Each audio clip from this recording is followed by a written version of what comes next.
Welcome to the video, everyone. John Bodine here with Redemptive Psych, and here we're continuing our series on the do-it-yourself MBTI, or rather using the test and some filters to discern and learn your own type. Again, the test is often inaccurate, but with some few tools that you can employ in your own life, you can have a much higher chance of finding the actual type that will most resonate with you. Today we're talking about the Big Five personality model, also known as OCEAN. It is a model about 5 personality traits, and they measure each one in relation to the population at large. And these traits are extroversion, openness, agreeableness, conscientiousness, and neuroticism.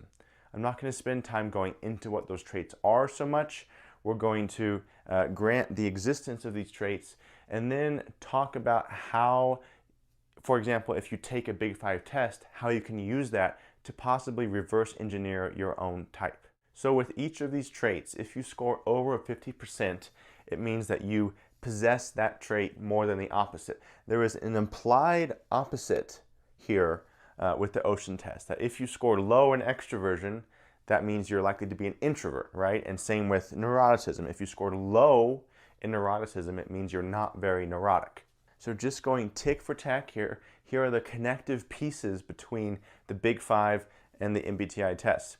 So with extroversion, if you score 60% on the Big Five test, you're probably an extrovert. That is going to dictate the E or the I for you. If you score 70% in openness, that means that you're more open. You're more open to experience, you're more open to ideas, you're more intuitive probably and less sensing. You're more abstract and less concrete. With agreeableness, if you score 70% on agreeableness, that means you're more agreeable, which means with the MBTI test, you're likely to be more feeling-oriented and less thinking-oriented. With conscientiousness, that is the attribute that's going to be tied to the judging or perceiving letter more. So if you score low on conscientiousness, like 15% or 20%, that means you're more likely to score as a P letter. And then last, neuroticism. If you score low in neuroticism, like I said, you're likely to be more assertive and less turbulent.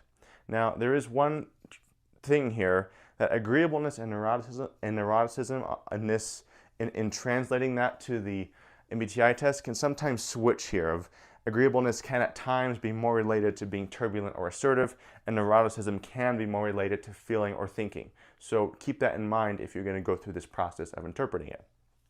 So to reverse engineer, say you got your Big Five test, or maybe you only use the Big Five test and you're more curious about your personality, or perhaps you have mistyped on the MBTI and you kind of feel it and it doesn't resonate with you. What you can do is go take a Big Five test and then reverse engineer the traits to get a ballpark for your type. And again, that's an emphasis here. This is a ballpark. It's probably going to get you most of the way there. When I did my own profile and went through this exercise, it scored like 80% right. It got 4 out of the 5 things right. This is not my profile, by the way. So if you score 30% on extroversion, likely an introvert, so you'd be an I. If you score 75% in openness, you're likely to be intuitive or more abstract, meaning you'd be an N. If you score 40% in agreeableness, meaning you're a little bit lower in agreeableness, you're more likely to be a T. If you score 65% in conscientiousness, you're more likely to be a J. And then if you score 45% in neuroticism, meaning you're below the 50% threshold, you're more likely to be assertive and less turbulent. Thus, this profile would likely test as an INTJ-A in the MBTI model. Again, in this video, I'm not criticizing the MBTI model. I'm not criticizing the OCEAN model. I'm just showing you a way that you can use those tools to perhaps find your type. Now, one thing to be aware of, I've seen this a lot.